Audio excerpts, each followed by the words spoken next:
Hello and welcome to Reimagining Love. I'm Dr. Alexandra Solomon. Relationships have the power to wound us and the power to heal us. As a clinical psychologist, author, and professor at Northwestern University, I've devoted my life to studying intimate partnerships and family dynamics. On Reimagining Love, I'm here to translate complex clinical topics into tools and takeaways that you can use in your relationships today. If you're ready to develop relational self-awareness and create vibrant and loving relationships with the people who matter most to you, you've come to the right place. I'm so glad that you're here.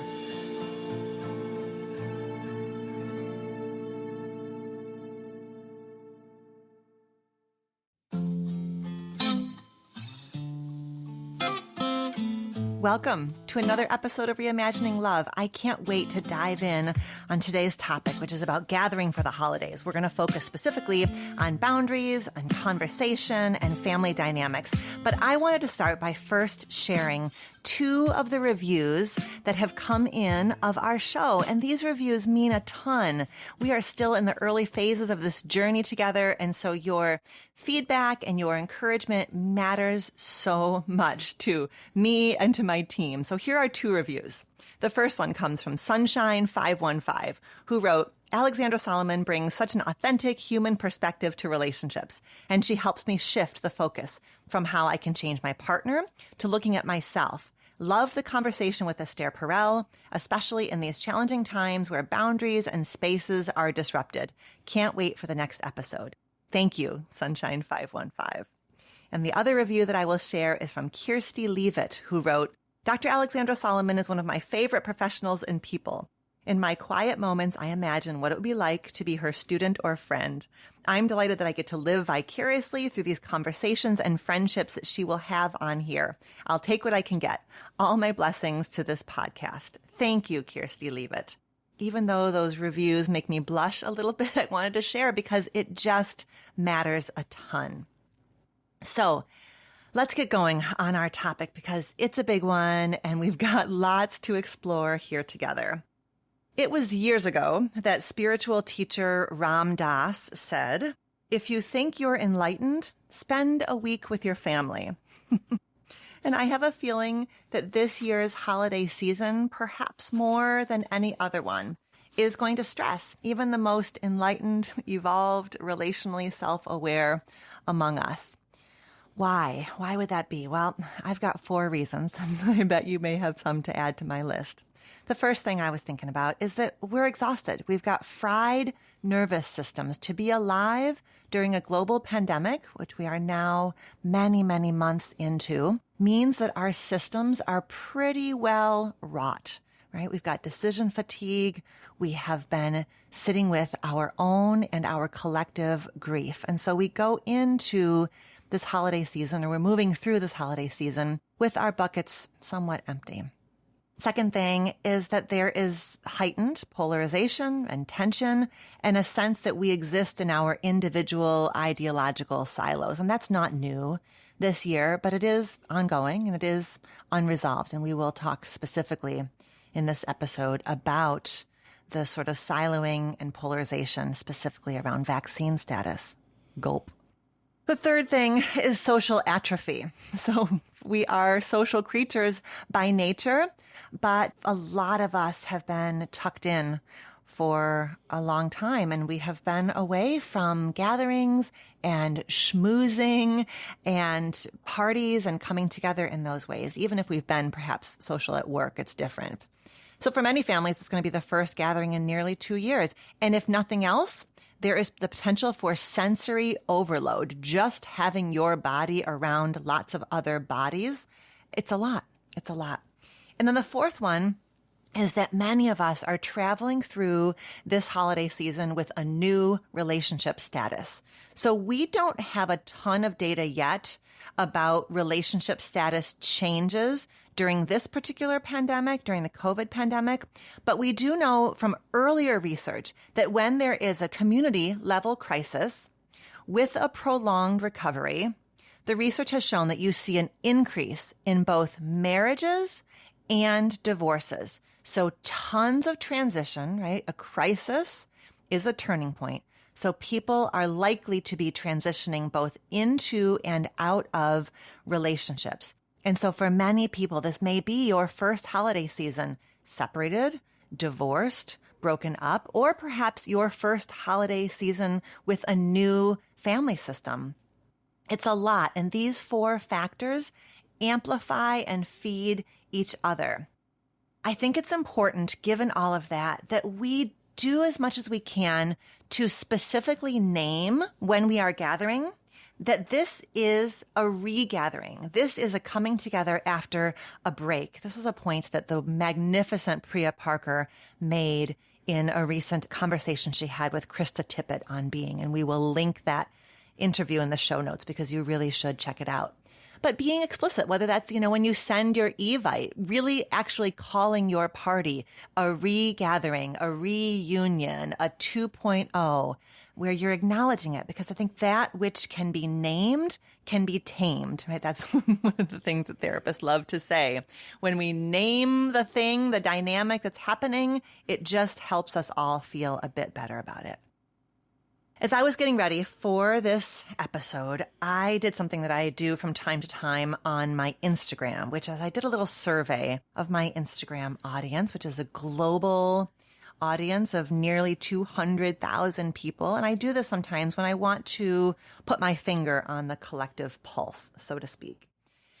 This is not a scientific study that would pass muster with, for example, Northwestern University's Institutional Review Board. But I will say, I heard from over 1,000 people from around the world. Here's what people told me. Over 60% of people who responded reported that they feel more tense or more anxious this year than they have in years past.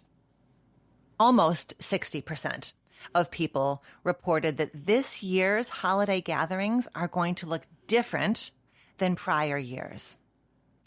And then I had a little short answer sticker that people could respond to. And we heard from well over 200 people who shared with me a sort of deeper glimpse into the feelings that they are bringing into the holiday season.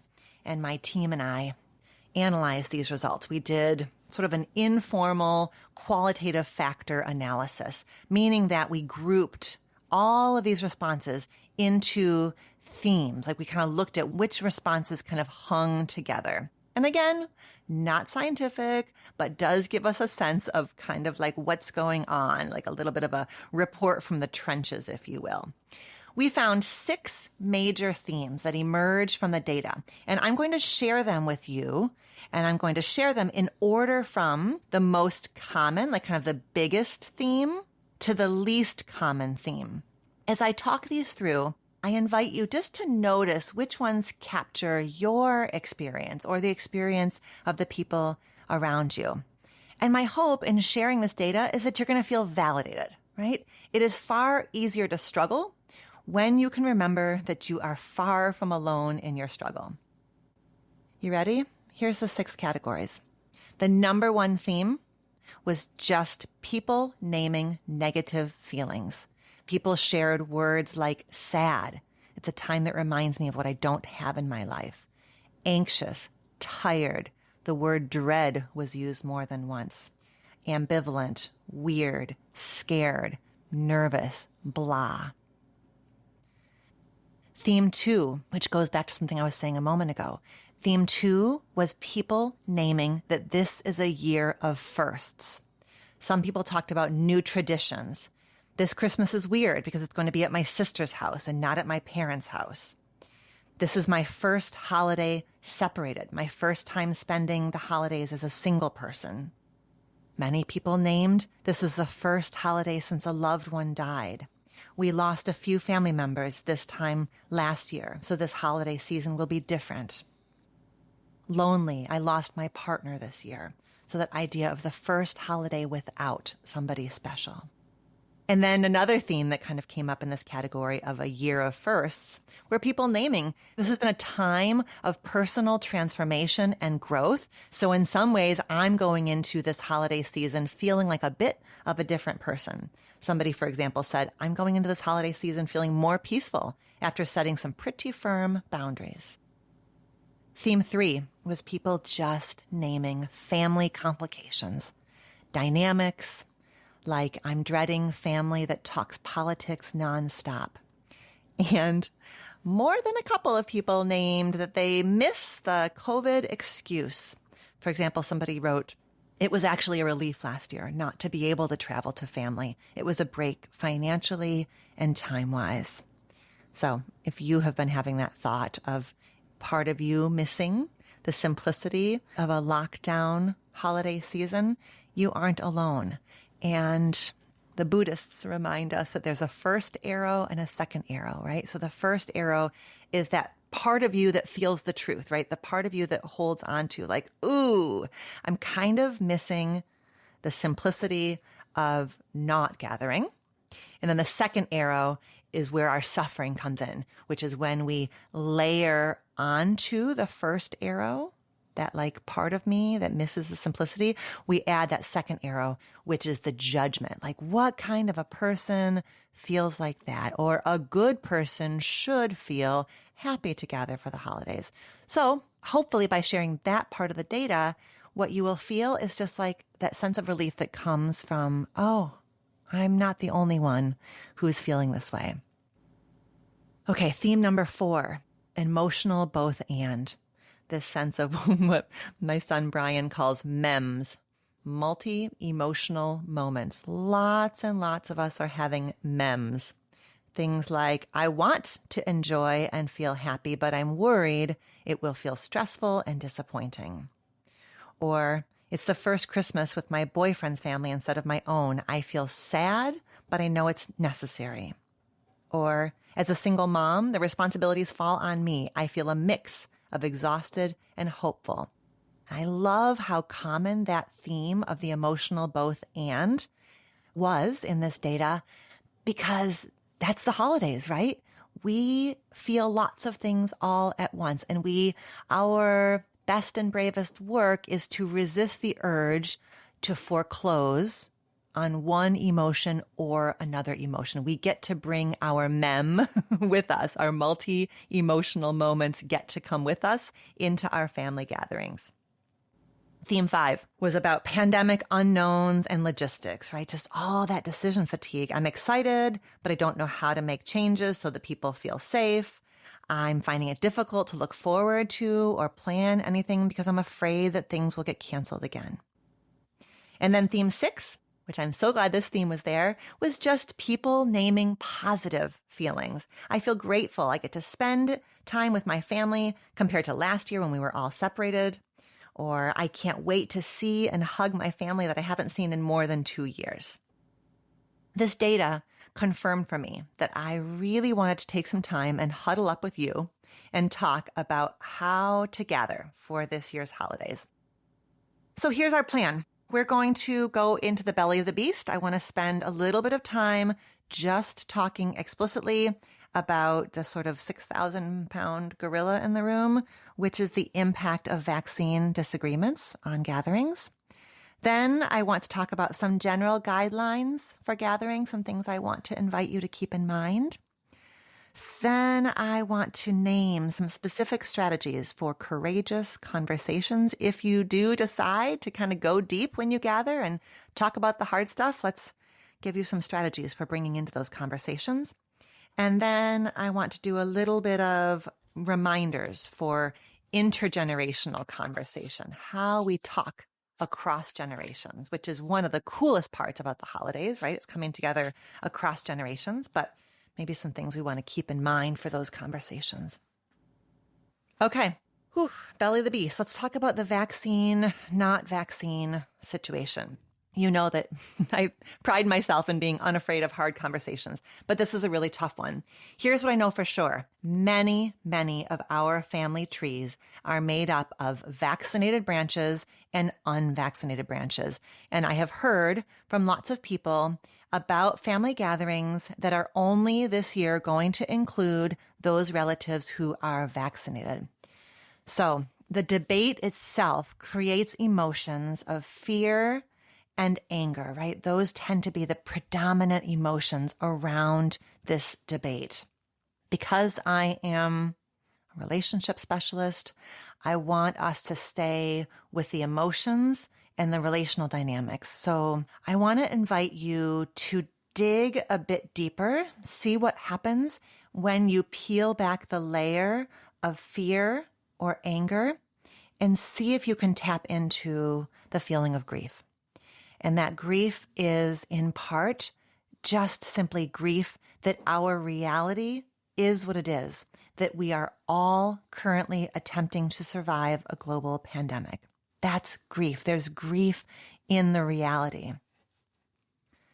And there's grief that for some families, you will not see certain loved ones this year because of the difference in vaccination status. One of my favorite spiritual teachers, Byron Katie, likes to remind us that when I argue with reality, I lose, but only 100% of the time. So what happens when we let go of the urge to argue with reality, it shouldn't be this way, it shouldn't be this way, is that we get to just sink into the grief. And from that space of grief, some new possibilities might emerge. I would like to remind both the vaccinated folks and the unvaccinated folks that both spots are difficult. If you are the one who needs to draw lines with your unvaccinated loved ones in the name of safety, this boundary can feel like a burden, and this boundary can feel like a cruelty. If you are finding yourself feeling guilty, I would like to remind you, well, I mostly would like you to remind yourself that you're doing the best you can, right? Maybe coming back to that mantra of I am doing the best I can in a difficult situation. If you're finding yourself feeling angry at your unvaccinated loved ones, which might sound like this, I'm mad that you're putting me in this spot, I invite you to shift back into that place of grief, right? Rather than I'm mad at you for making me have to do this, can you shift back to that part of you that feels something else like sadness, like disappointment, at least allowing for that mix of, yes, I feel angry, but yes, I also feel sad and disappointed. That space can open up a bit of compassion, perhaps forgiveness, or at least acceptance. And when we can hold on to something that is a bit more tender than our anger, maybe some new possibilities emerge, right? Your unvaccinated branch of your tree is perhaps not going to be at the gathering, but could you zoom in with them, right? Could you create a little virtual part of the gathering that includes them? Could you reach out to them and check in on them? Can you at least acknowledge that both love and pain exist across this divide? So here's some possible language. I disagree with you, and I love you, and I will miss you. Everyone is doing the best they can in an immensely difficult situation. I recognize that we see this differently. I am working hard to respect your right to make your own choice. And this is a decision that I feel deeply about because of safety, but it doesn't make it any less hard, and I will miss being with you. If you are the unvaccinated relative, the one who is being left out, the one who has been uninvited, I have every confidence that you also are sitting with a complicated set of feelings. One feeling may be that you feel left out, you feel excluded, you feel devalued, you may feel misunderstood, you may feel unsupported. One thing that may be helpful is to allow yourself to connect to other times you have felt this way. Does this feeling carry with it echoes of other times in your life where you have felt left out, misunderstood, unsupported? If so, I invite you just to turn towards that, right? To care for yourself, to be gentle with yourself. That yes, this moment is hard because this dynamic around vaccines is hard. And for you, it is perhaps amplified by other times you have felt this way. And again, here the shift is from anger that you are leaving me out to a focus on this is difficult for me, this is sad for me. And from that space, how might I fill my time this year? How might I care for myself this year? As you grieve the loss of the potential to gather, I wonder if that might open up some space for acceptance. I wonder if it might open up space for you to check in with your family, for you to let them know that you miss them, that you are sorry that you all won't be able to be together. I wonder if a space might open up for you to express your hope that you will be together again soon. This is all imperfect. This is all hard. I suspect that some relationships won't be able to survive this rift, but I carry hope that many, many relationships will be able to survive. And so let's do what we can to preserve that which can be preserved. Okay. Moving into some general gathering principles. So if you are gathering, let's just explore a bit what we might want to keep in mind as we gather. I recently participated in Esther Perel Sessions Live conference, which some of you know because you listened to episode 1 of Reimagining Love when we talked about her conference. And one of her speakers was Rabbi and psychologist Marcelo Bronstein. And he had a beautiful piece of his talk that was about how change and tradition go hand in hand. They're not opposites. We oftentimes think of tradition as sameness, ritual, regularity, and change as then a threat to or an offense against tradition. But in fact, change is not a rebellion against tradition. Change is part of tradition. I love that idea that change and tradition live together in a kind of tension, and neither one threatens each other. And especially this year, right? The data that I had collected on Instagram showed that many, many of us are doing things differently this holiday. And so rather than trying to dig our heels in and say, but this is not how it usually is, but this is not how we used to do it, holding on to the possibilities that happen, that emerge when we do things differently, and to know that making changes in some ways honors the power of the past, right? It says the past matters so much that we are going to turn towards the past for lessons and for inspiration as we figure out new possibilities and new ways of doing this. Let's talk a bit about boundaries. This is a complicated topic, and I think boundaries around the holidays are especially important. The bottom line reminder about boundaries is that they are not acts of cruelty. They are not walls that keep people out. Boundaries are the kinds of structures that we need in order to feel safe and connected and whole in our relationship. So we know we've reached a boundary sweet spot when we feel both connected to ourselves and connected to the people around us. That idea of being grounded and connected. That's the boundary sweet spot, right? Where it's not so loosey-goosey that anything goes, and it's not so rigid that I can't feel close to you and you can't feel close to me. I love the idea of going into holiday gatherings, thinking about the boundary around kind of time and space. The way that we use time and space helps us set ourselves up to have really positive experiences of gatherings.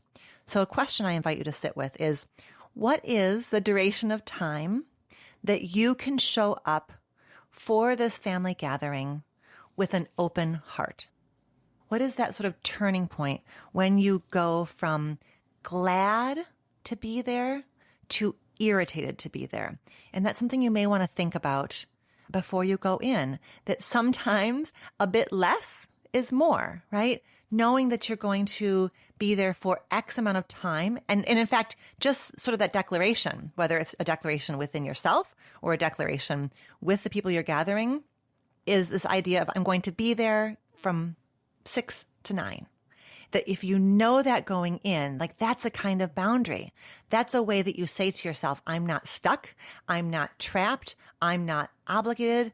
I don't have to be there until other people allow me to leave, right? And when you put the ball in your own court, when you go in knowing that you can go out, that in and of itself helps you arrive and land in the space with an open heart so that you can really maximize that 3-hour window that you have decided you are going to stay. If you are staying over a period of days with loved ones, I also invite you to think about time and space over that expanse of time, right? You get to step away. I invite you to give yourself permission to step away preemptively, proactively, intentionally, knowing again that that boundary of stepping away to go read in a room by yourself, to take a nap, to take a nice long shower, to head out for a walk or a hike or a workout, to watch a show by yourself, right? That those experiences of stepping away from the collective are not a rejection. They are perhaps for you how you fill your bucket back up, right? How you shift from irritated or depleted to feeling restored, so that then when you come back from your walk, when you come back from your nap, you again have on that pair of glasses that allows you to be looking for what's good and beautiful and bountiful about the gathering. Maybe feels paradoxical, but the stepping away is in the service of connection, right? It's loving. And when we do it intentionally, it is a loving gesture rather than a communication, rather than a punishment, rather than an avoidance. That the space allows us to re-enter, energized and ready for another dose of connection. Perhaps for you, staying somewhere else, if this is, obviously this is about logistics and finances and feasibility more than anything else. But sometimes I remember a story from a former student of mine who said, when I go visit my family, staying somewhere else allows me to enjoy them. That is actually an act of love.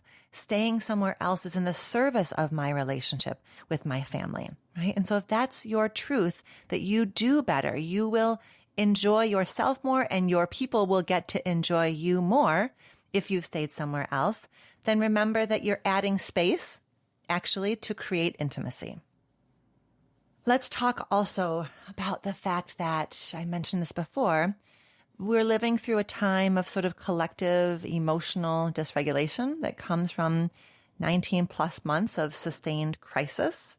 We certainly have been hearing a lot in the news lately about poorly behaved passengers on airplanes and customers who are treating workers poorly, which again, just a plea to all of the Reimagining Love listeners, like, let's be the change we want to see in the world. Please, please, please. I think that around the holidays this year, I want us to have a low bar. A successful holiday is a holiday of calm, right? Because there is so much dysregulation, let's call it a success if we get through the holidays with an experience of being calm, relatively calm with ourselves and each other. We can do that by some of the boundary stuff we were naming before. We can also do that by being really mindful of our use of alcohol and drugs. I don't think any of us are more well-regulated when using substances, right? So let's make really careful, thoughtful choices about whether, when, and how we're using alcohol. I also want you to consider the thought that perhaps the first gathering after a long time apart may not be the best time to hash stuff out, whether that's like ideological macro stuff about the state of the world, or whether that's like sort of the personal family dynamics stuff. I think there's a difference between avoidance and discernment. I'm not encouraging families to avoid difficult conversations, but I think we get to discern. And perhaps the first gathering may not be the time that we want to go right in, head first, headlong into the hard conversations. This may be a really wonderful time to take a cue from our host, or if you are the host, to be what Priya Parker calls a generous authority figure. Hosts get to be generous authority figures. So you get to set the tone. If you are hosting, you can set the tone. And that's a lovely way to use your authority generously, to invite people to consider that perhaps our number one goal is going to be to just remember how to be together rather than to try to get through hard stuff, figure out how to be on the same page, mend old wounds. Like perhaps we just get to have a gentler bar this year. So if we are going to do that, we have to remember Aristotle, who taught us that nature abhors a vacuum. So if we are going to say not the hard conversations, then what will we do? How will we fill the time and space? What will we do instead? A member of my research team sat down with her boyfriend recently and they brainstormed 15 topics that they wanted to bring with them into the holidays. I mean, let's hear it for proactive brainstorming, right? So avoiding that vacuum by being proactive. So a little bit of prep work ahead of time. I love the idea of people coming into gatherings with some curious questions ready at hand. I recently went into a family gathering with this question. What is your favorite compliment to receive and why? And I tell you what, it sparked such fun conversations. So feel free to use that question. What is your favorite compliment to receive and why? Another suggestion comes from Esther Perel, who had her participants at the Sessions Live conference this year bring an object with them that captures how you have adapted to life in the pandemic. So I can completely see you doing this, right? Inviting your guests, your loved ones, your family and friends to bring something with them, even if it's a photo that kind of captures or symbolizes how they have adapted to this really challenging time of living in the pandemic. We also have a bunch of resources for you that are linked in the show notes. So take a look there. Basically, what I'm inviting you into is the difference between bringing into a gathering something that is experiential and structured versus heading into a gathering more passively or without any structure. And I think that this year we may want to err a bit more on the side of experiential, structured, intentional, even though I get that that's a heavy lift to bring creativity and intentionality when we are depleted, but I do think that the benefit will be worth the energetic cost. Here are some thoughts. You could do reminiscence, right? One of the cool things about family, about friendship, is that you have shared history, right? Reminiscence is sort of being aligned and looking in the same direction. So maybe you bring in a playlist that captures some fun songs from different periods of time, and music might inspire conversation. My gosh, music might inspire some dancing. Bring that on. Perhaps you bring some family photos or some memorabilia that can spark conversation about the past, about our shared roots, about our legacies. I love the idea of games, activities, an outing, a cooking project. And again, more suggestions and ideas in the show notes. If you are interested in exploring one of the more challenging topics, we certainly have plenty of challenging topics going on right now, don't we? If you want to talk about something like vaccinations, like politics, like climate change or racism or sexism, or something more specific, something about your family history or a dynamic going on in your family right now, that conversation is going to go best with some structure rather than just stumbling into it, right? So being proactive, being responsive rather than being reactive. So I'm going to give you 8 strategies that you can bring into your courageous conversation. But I first want to offer just a really big caveat that goes back to boundaries. You do not need to stay in conversations in which key aspects of your identity are actively being denied. James Baldwin, an American novelist, the playwright, the social critic, has a quote that I really love. We can disagree and still love each other unless your disagreement is rooted in my oppression and the denial of my humanity and right to exist. So, for example, if you are someone who is non-binary or who is trans, it is not in your best interest to engage in a debate, and I'm doing air quotes, a quote-unquote debate with your uncle about the gender binary, right? This is not a devil's advocate conversation or an abstract conversation or some sort of distant political conversation. This is your life. And yes, your story may hold the power to create change in your uncle, right? Very often we change because we sit up close and personal to someone, and it's real hard to hate up close and personal. So yes, your uncle sitting near you, being near you, engaging with you may really help him make a shift, but that's only if two things are also present. One, if he is bringing curiosity and a deep willingness to sit alongside you. And two, if you have the energy and bandwidth to engage. And you don't have to have that bandwidth. It's not your obligation.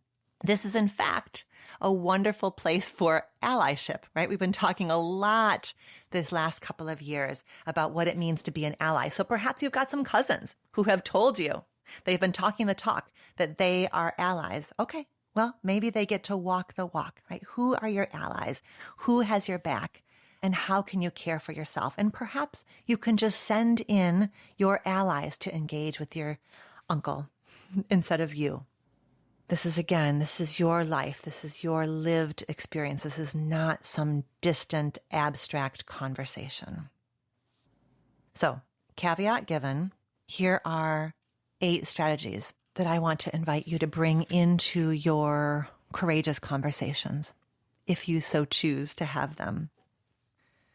Strategy number 1, set an explicit intention up top.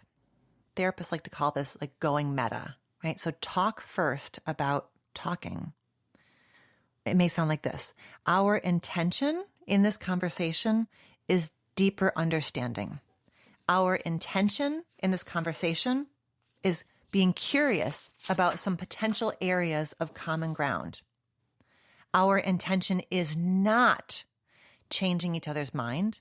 Our intention is not proving each other wrong. So saying that explicitly out loud up top can be helpful, right? You're sort of framing how might we make this conversation productive rather than destructive. And that is about setting an intention. 2, really focus on your I statements. Stay close to your experience, your emotions, your hopes, your fears, right?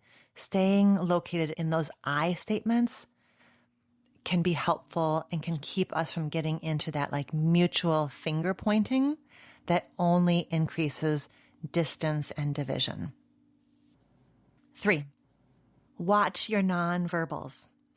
In some ways, my gosh, all we've been doing during this pandemic is watching our freaking nonverbals on Zoom in our meeting. So perhaps all of us will go into this year with a deeper sense of all the things that our faces do when we're not talking. But just a reminder that a lot of our communication, and some of our communication happens with words, obviously, and with tone, obviously, but we are also communicating things with our eyes, with our faces, with our body postures. So don't roll your eyes. Don't huff and puff. Don't check your phone. Do maintain eye contact. Do maintain an open posture. Do nod and do things like, and say little things like, that makes sense. I get it. Thank you. Yes. I guess those are more verbal than nonverbal. But the way that you kind of position yourself matters. So I like the idea of having one part of your awareness just be observing your nonverbals. 4, ask questions. I love the question, like, can you help me understand how you came to that? Right? What are the things in your life that formed that opinion of yours?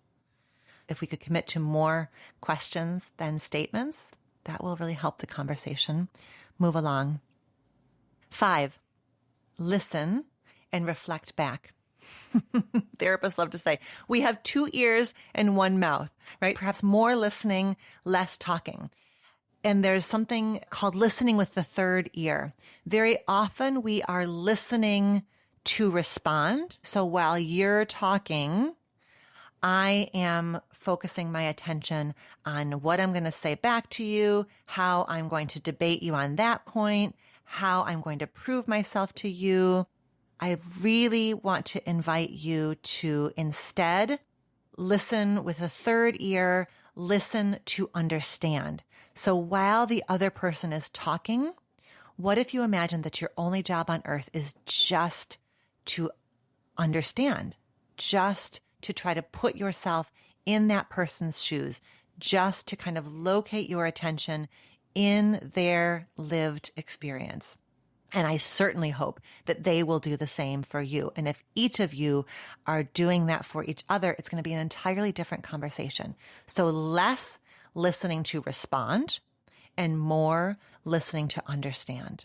That's a very, very potent gift that we can give each other, is the gift of deep listening. 6, take breaks. Take a break when you notice yourself shifting from curious to critical, when you notice yourself shifting from dialogue to debate, right? Because again, if you set your intention up top to be, I just want to understand a bit more, I just want to be curious about whether there's common ground, then if you find yourself moving from dialogue mode into debate mode, it's time for a timeout. And timeouts are just like boundaries. Timeouts are not rejections. They are not punishment. They are saying, I'm no longer able to bring my most curious self to this conversation. And so taking breaks can be a source of pride and a way of saying, I love us too much to keep going right now. And on some of these difficult topics where there's lots of layers, we may need to have more than one conversation.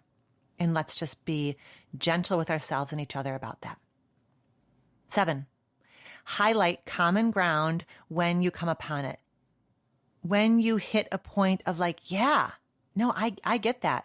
I agree with that. When you hit one of those points, like jazz hands, like dance party, jump up and down, big, big, big smile, like hands in the air, like you just don't care. Like celebrate the wins. Celebrate the points of shared understanding. Like let yourself have moments of surprise and delight. That's the best kind of conversation, right? A conversation where we just discovered something we didn't know before. And so if and when that happens, celebrate the hell out of that, because that's how you're going to get more of it and cultivate and create more of it. So big, big, big jazz hands when you hit moments of shared understanding. Or even when, I think we can do jazz hands when the other person expresses empathy, right? Or gives us like a nod or leans in and puts a hand on our knee, obviously in a non-creepy way. Like celebrate that. Like, thank you. Thank you for giving me the gift of your empathy. I appreciate that. And I don't take that for granted. And then the last one, I guess number 8 sort of ties to number 7, which is celebrate small wins. As mammals, we are a bit hardwired for negativity. We have a negativity bias that is evolutionarily advantageous, right? It's evolutionary advantageous to be scanning for danger, to be looking for threat, to be led by fear. There's some adaptive advantage to that, which means that we have to be proactive about coding and landing the positive, the successes, the small wins. So again, I guess 7 and 8 are so important that they kind of go together, which is just we're noticing common ground and we're celebrating the F out of it when it happens. Okay. Our last section is a little bit of whispering in people's ears. I want to do a little whispering in ears, which is about connecting across generations. So I love intergenerational conversations. I think there's so much that we can learn about ourselves, each other, the world, culture, tradition, inheritance, legacy, when we talk to people from a different generation than our own. And very often our family gatherings give us a chance to talk to people who live further up the family tree and some people who live further down the family tree, if we think of a family tree in that way. In these conversations that may be happening at your gatherings across generational lines, a little reminder that comes from the magnificent Brené Brown: belonging and sameness are not the same thing.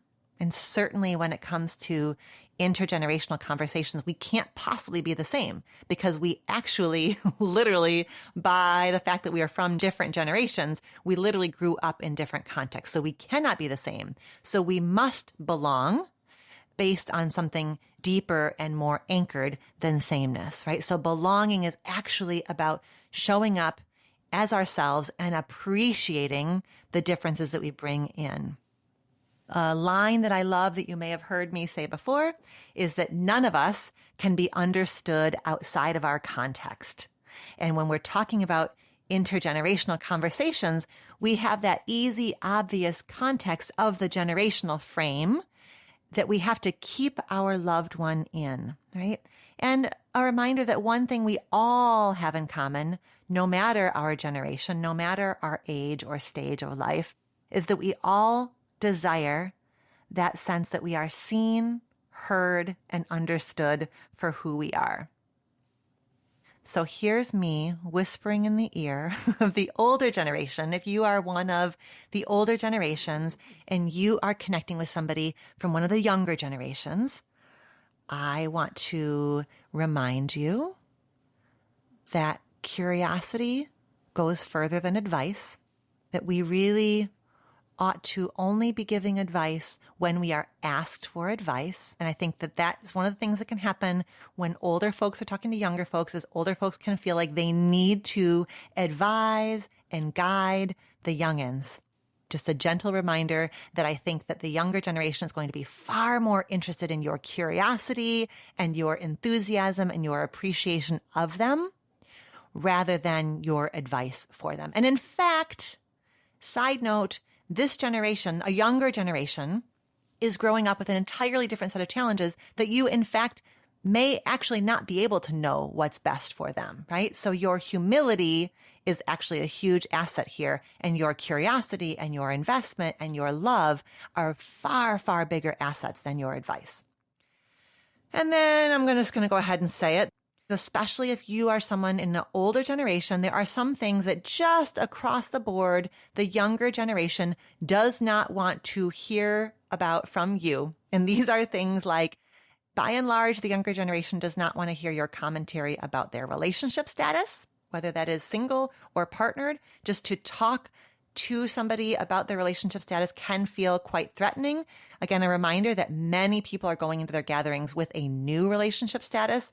So I think you could be curious about their relationship status, but not giving your opinion, right? Your opinion is very, very likely not wanted here. Your opinion is also very, very likely not wanted around the topic of body. My goodness, none of us really want or need commentary about our bodies, certainly not our bodies that have been caring for us and carrying us through a global pandemic. So let's just have the topic of bodies be off limits. There are many, many more interesting things to talk about than whether bodies have changed, because of course bodies have changed because time has elapsed. And then you add to that ways in which bodies have likely changed due to the stress and impact of a pandemic. So let's just keep the bodies off limits. I think it's also pretty safe to say that the younger generation probably doesn't want to hear your opinions or your advice or your thoughts about money or jobs. So holding off on that unless you are specifically asked for career guidance or job guidance. So these are just things that likely a younger generation is coming into a gathering feeling tender about, self-conscious about, and your love and affirmation can go a long way, and your respect for some things that they may not be interested or available to talk about can also go a long ways. Okay, younger generation, circle up. Here are the things that I invite you to keep in mind as you are connecting with your family's elders. I think when you are with your family's elders, it's a really cool chance to glean some tidbits about your family history. You can ask open-ended, curious questions about your family's history that aren't gotchas, right? That just purely are understanding, like you get a chance to understand a bit more about who you are based on all the things that these folks above you, your elders, all the things that they have been through. And so just asking questions about what life was like when they were little, how they spent their time, tell me about school. You could ask them questions about kind of key historical events and how those impacted them. My gosh, if you have elders in your family who have immigrated, asking for immigration stories, if you don't already have those stories, it can be a wonderful chance to just kind of like literally or figuratively sit at the feet of your elders and just gather stories. I think that's a wonderful way to show appreciation and care for all of what this system has gone through to get you to where you are. One of my mentors and friends, Mona Fishbane, reminds us to view our parents as our grandparents' kids.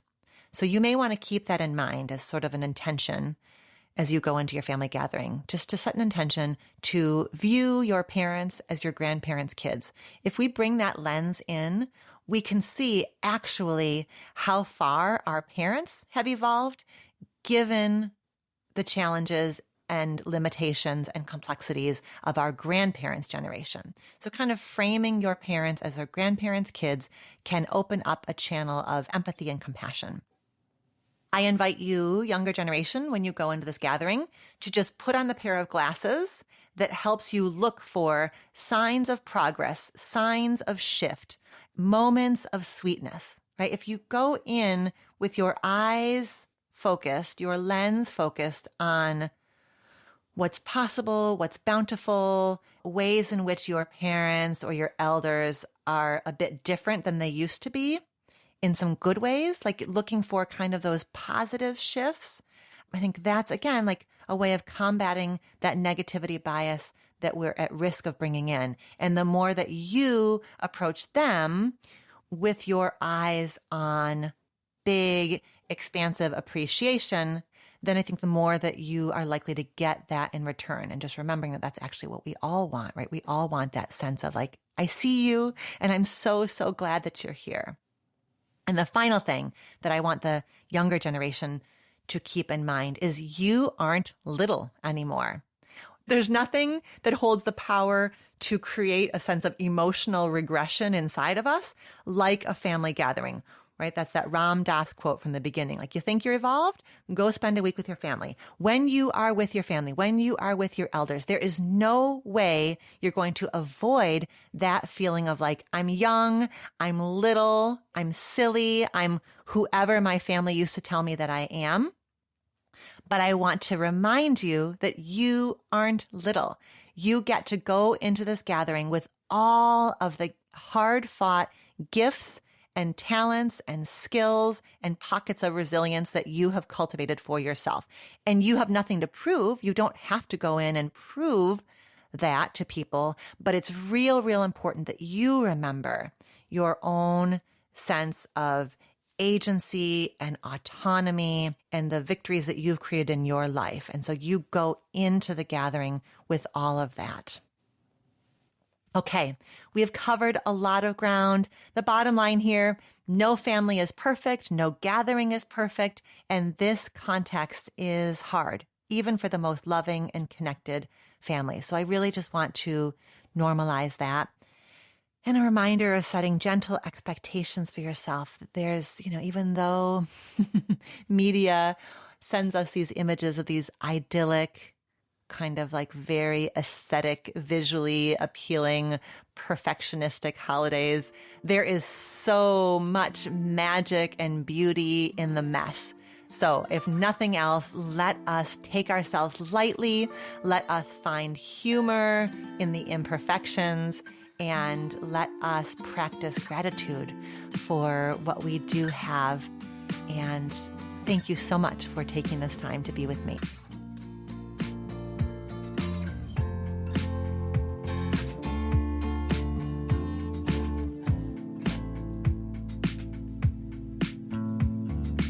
Do you have a relationship question that you want answered on the show?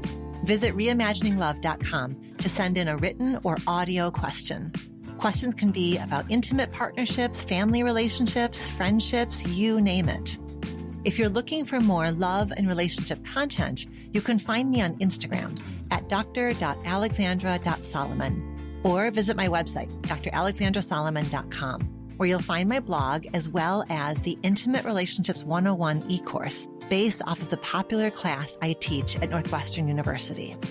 Thank you for listening and see you next week here on Reimagining Love.